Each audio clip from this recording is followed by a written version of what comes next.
दोस्तों, आप सभी को मेरे YouTube channel Meena TV Hindi story में स्वागत है। चलिए एक कहानी शुरू करते हैं। Gym trainer. कहानी को शुरू से अंत तक सुनना। सुनने के बाद लाइक शेयर सब्सक्राइब जरूर करना। दामिनी और विक्की का आज इस होटल में आखिरी दिन था। पिछले एक सप्ताह से वो यही ठहरे हुए थे। पहाड़ों की हसीन वादियों को छोड़कर ना तो दामिनी का जाने का मन था और ना ही विक्की का। अपने होटल के कमरे में बाथ टब में बैठे और एक दूसरे का हाथ थामे वो इसी बारे में बात कर रहे थे। दामिनी बोला, एक हफ्ता कैसे बीत गया विक्की, पता ही नहीं चला। विक्की बोला, सच में दामिनी, वैसे सच कहूँ तो इस एक हफ्ते का पल पल हमने जिया है और प्यार किया है एक दूसरे से। ये कहकर विक्की ने दामिनी को गले से लगा लिया। विक्की, कुछ दिन और बढ़ा ले क्या वेकेशन? दामिनी बोला, अरे नहीं नहीं, गड़बड़ हो जाएगी, सारा प्लान चौपट हो जाएगा। विक्की बोला, प्लान कैसा प्लान? दामिनी बोला, अरे यार, प्लान मतलब कुछ सोच रखा है मैंने, मुंबई पहुंचकर कुछ बड़ा करना है। विक्की बोला, ऐसा क्या करने वाली हो तुम? दामिनी बोला, शादी। विक्की, शादी? अरे किसे? दामिनी बोला, तुमसे और किसे? तुम ही तो मेरी जान हो। विक्की बोला, तो फाइनली तुमने डिसाइड कर लिया है? दामिनी बोला, यस माय लव। दामिनी एक मॉडल थी। वो देखने में बहुत ही सुंदर थी। रेप पर जब वो फेटवा करती थी तो सभी की निगाहें उसी के ऊपर होती थी। जो भी उसे एक बार देखता वो देखता ही रह जाता है। और ऐसा हो भी क्यों ना। गोरा रंग, लंबा कंध, घुंघराले बाल, बड़ी बड़ी आंखें और उस पर उसकी अदा लोगों को उसका दीवाना बना देते थे। मिस्टर खन्ना बोले, वाह यार, क्या मॉडल है, अमेजिंग यार, जस्ट अमेजिंग। अग्रवाल साहब बोले, कसम ताजमहल की मिस्टर खन्ना, मैंने इतनी सुंदर मॉडल नहीं देखी। मैं तो अपने न्यू प्रोजेक्ट की एड इसी से करवाने वाला हूँ। मिस्टर खन्ना बोले, अरे मैं तो खुद इसी बारे में सोच रहा हूँ अग्रवाल साहब। इस तरह एक मॉडल को अपना और अपने लुक का ध्यान रखना पड़ता है, उसी तरह दामिनी भी रखती थी। कंट्रोल में खाना, ज़्यादा पानी पीना और जिम करना। बिना जिम के वो एक दिन भी नहीं रहती थी, क्योंकि फिट रहे बिना आप कैसे सुंदर दिख सकते हो। लेकिन आज का दिन दामिनी के लिए उदासी भरा था। जब वो अपने जिम पहुंची तो उसके जिम ट्रेनर ने कहा। जिम ट्रेनर बोला, मैं आपकी बात समझाता हूँ दामिनी जी, लेकिन ये एक बड़ा ऑफर है तो मैं इसे छोड़ नहीं सकता। मुझे अमेरिका जाना ही होगा। दामिनी के जिम ट्रेनर को फिटनेस ट्रेनिंग के लिए अमेरिका से एक बड़ा ऑफर आया था और वो ऑफर वो छोड़ना नहीं चाहता था, क्योंकि एक तो वो वहाँ पैसे भी बहुत अधिक मिल रहे थे और उसे बड़े बड़े सेलिब्रिटी को सिखाने का मौका मिल रहा था। बाहर हाल वो तो अमेरिका चला गया, लेकिन उसके जाने के बाद दामिनी की टेंशन बढ़ गई थी। उसने इस बारे में अपने मैनेजर से बात की। दामिनी बोला, कुणाल के साथ मेरी अच्छी ट्यूनिंग हो गई थी, वो सही से वो मुझे सिखाता भी था। पता नहीं अब उस तरह का ट्रेनर मुझे मिलेगा या नहीं। उस तरह की ट्यूनिंग किसी और के साथ हो पाएगी या नहीं, लेकिन जिम ट्रेनर का पता तो करना ही होगा। मैनेजर बोला, अरे मैम, आप फिक्र क्यों करती है, एक से एक ट्रेनर है यहाँ। क्या पता आपको कुणाल से भी अच्छा कोई ट्रेनर मिल जाए। दामिनी बोला, ठीक है मेहता जी, आप ज़रा अपनी तरफ से पता करिए, मैं भी देखती हूँ। दामिनी नए ट्रेनर की तलाश में लग गई।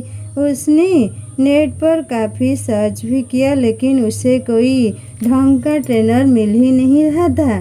दामिनी सोचा, ओहो, इतना बड़ा शहर है लेकिन एक भी बढ़िया जिम ट्रेनर नहीं है यहाँ।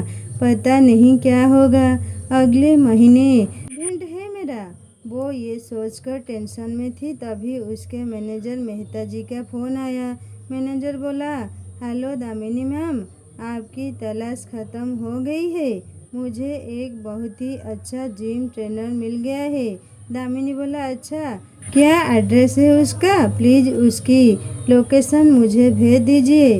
दामिनी अपने मैनेजर के बताए लोकेशन पर पहुंच गई। वो जिम नाम था उस ट्रेनिंग सेंटर का, और जो वहाँ का ट्रेनर था वो था रॉकी। अच्छी खासी बॉडी थी उसकी, लंबा चौड़ा, देखने में काफ़ी हैंडसम भी था। दामिनी पहली नज़र में उसे देखकर इम्प्रेस हो गई। दामिनी बोला मन में, ओ वाह, काफ़ी फुल लग रहा है ये ट्रेनर, और बस ट्रेनिंग सही से दे दे ये। दामिनी विक्की से मिली। विक्की भी दामिनी को देखकर पहली नज़र में इम्प्रेस हो गया। विक्की बोला, आप काफ़ी खूबसूरत हैं दामिनी जी। दामिनी बोला, खूबसूरत तो दिखना पड़ेगा ना विक्की, अपनी प्रोफेशन की डिमांड है ये। विक्की बोला, अच्छा क्या करती हैं आप? दामिनी बोला, मैं एक मॉडल हूँ। दामिनी जैसा चाहती थी जल्दी उसकी वैसी ट्यूनिंग विक्की से हो गई थी। विक्की उसको काफ़ी अच्छे से ट्रेनिंग दिया करता था। बहुत जल्दी वो अच्छे दोस्त भी बन गए थे। विक्की बोला, अरे दामिनी, फिर तुमने ये हेवी उठा लिया। मैंने कहा था ना पहले लाइट वेट से शुरू करो फिर हेवी वेट, नहीं तो खामखा दिक्कत हो जाएगी। दामिनी बोला, ओके विक्की ओके। अरे जब वेट उठाओ तो इस तरह से उठाओ, ये देखो ऐसे। ये कहकर विक्की ने उसके हाथों को थामा और उसे सिखाने लगा। विक्की का वो स्पर्श दामिनी को बहुत अच्छा लग रहा था और विक्की को भी अच्छा लग रहा था। धीरे धीरे वो एक दूसरे के करीब आते गए और एक दिन विक्की ने उसे अपनी मोहब्बत का इजहार कर दिया। दामिनी बोला, oh my goodness really? Vicky बोला, हाँ दामिनी, मैं तुमसे बहुत प्यार करता हूँ। दामिनी बोला, कितना? विक्की बोला, जितना समंदर में पानी है, जितना बड़ा आसमान है, जितनी धरती पर हवा है। दामिनी बोला, यार विक्की, ये प्यार करने वाले ऐसे शायर टाइप कैसे हो जाते हैं? तुम ठहरे जिम ट्रेनर, लेकिन आज देखो तुम्हारी लगेज कितनी बदल गई है। विक्की बोला, प्यार सारी लगेज बदल देता है। धीरे धीरे उन्होंने सारी सीमाएं लांघ दी। वो एक दूसरे से अकेले में मिलते हैं और खूब सारा टाइम स्पेंड करते। एक बार की बात है, दोनों एक होटल में रुके हुए थे। उस दिन विक्की ने दामिनी से कहा। विक्की बोला, दामिनी, इस तरह से हम लोग कब तक यूं होटलों में मिलते रहेंगे? ऐसा नहीं हो सकता है कि तुम मेरे पास सारा दिन रहो। दामिनी बोला, मैं समझती नहीं। विक्की बोला, मैं तुमसे शादी करना चाहता हूँ। दामिनी बोला, सच विक्की?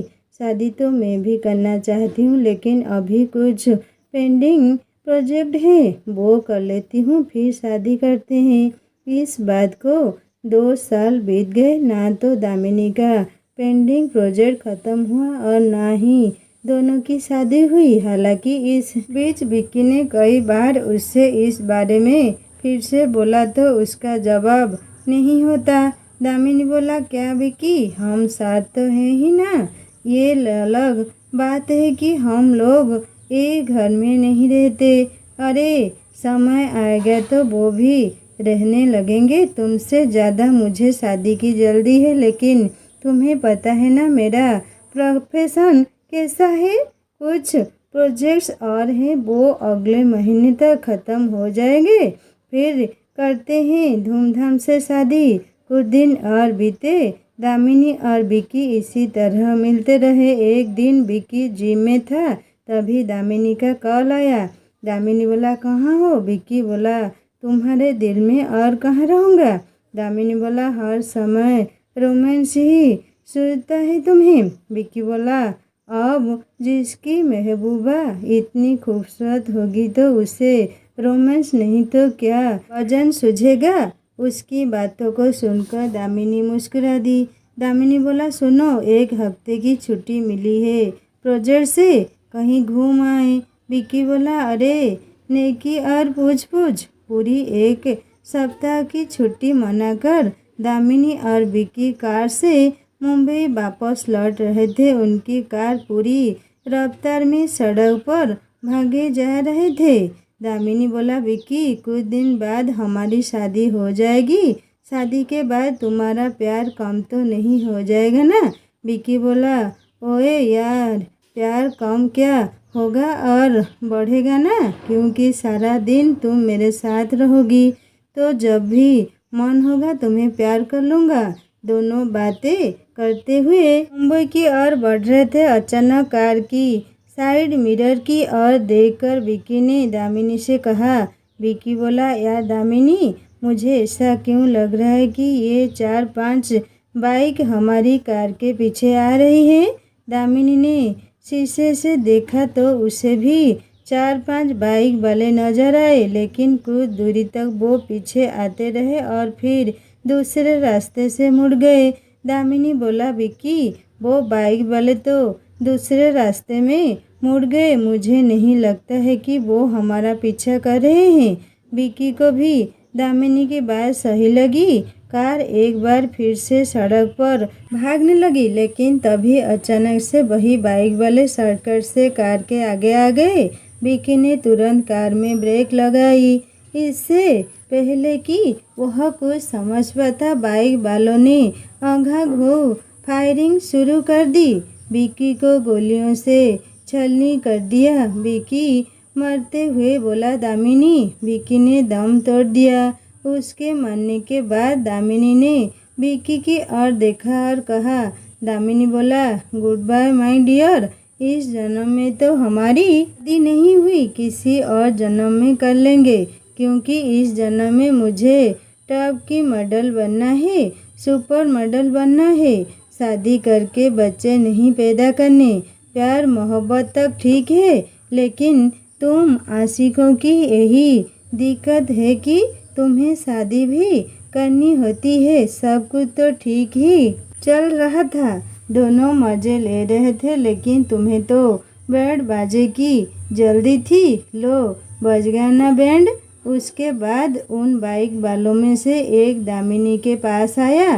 दामिनी ने उससे कहा, आज शाम तक पूरे पैसे तुम लोगों के अकाउंट में आ जाएंगे, और हाँ, आज के बाद मैं तुम्हें नहीं जानती हूँ और ना तुम मुझे। दामिनी ने उन गुंडों की मदद से विक्की की लाश को वहीं ठिकाने लगाया और फिर मुंबई की ओर बढ़ चली। लेकिन वो कहते हैं ना, बुरे का नतीजा बुरा होता है। ना जाने रास्ते में कैसे उसकी कार का ब्रेक फेल हो गया और दामिनी की कार पहाड़ से नीचे गिर गई। उस भयानक हादसे में दामिनी की भी मौत हो गई। आज की ये खास कहानी आपको कैसी लगी, मुझे ज़रूर कमेंट करके बताएगा। किसका बुरा सोचो तो अपना ही बुरा हो जाएगा। कहानी अच्छी लगी तो लाइक करना, दोस्तों से शेयर करना और सब्सक्राइब करके बेल आइकन दबा देना। और एक नई कहानी जल्दी लेकर आऊँगा। नमस्ते।